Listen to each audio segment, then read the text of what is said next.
Tu vois cette vidéo, tu es sûrement coincé dans la matrice. Donc, qu'est-ce que c'est la matrice? Pourquoi tu y es coincé et comment en sortir? La réalité de la matrice, c'est ça, ce que tu vois là.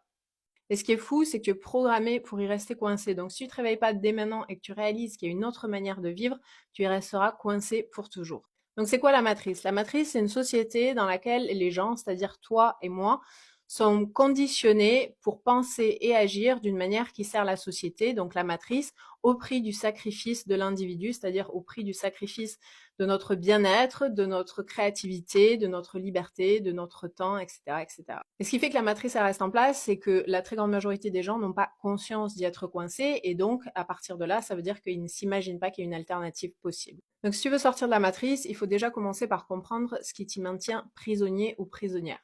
Première chose, tu n'as pas conscience d'y être coincé, donc tu n'imagines pas forcément qu'il y a une alternative.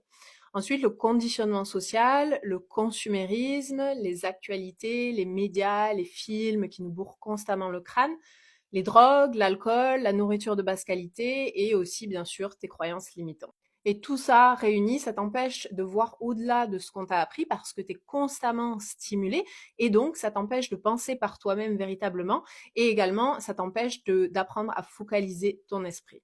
Il y aura toujours quelque chose pour détourner ton attention de toi-même et de ce que tu dois faire pour changer ta vie et pour sortir de la matrice. Et tes pensées déterminent tes émotions et tes émotions déterminent tes actions.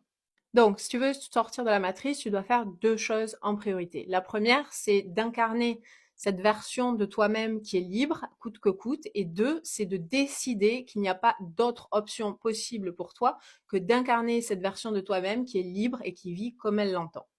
Et pour y arriver, il faut que tu travailles sur ces quatre éléments essentiels. Le premier, c'est ton mindset, c'est-à-dire ton système d'exploitation qui comprend tes pensées, tes croyances, tes émotions. Le second, c'est ta personnalité. Il faut que tu développes de la discipline, de la persévérance et de la confiance en toi parce que personne ne viendra te sauver si tu ne le fais pas toi-même. Le troisième, c'est tes habitudes. Fais de ton bien-être une priorité numéro un. Tiens un journal, médite, visualise, fais du sport, entre autres choses. Et le quatrième, qui est aussi très important, c'est ta communauté, c'est-à-dire les gens de qui tu t'entoures.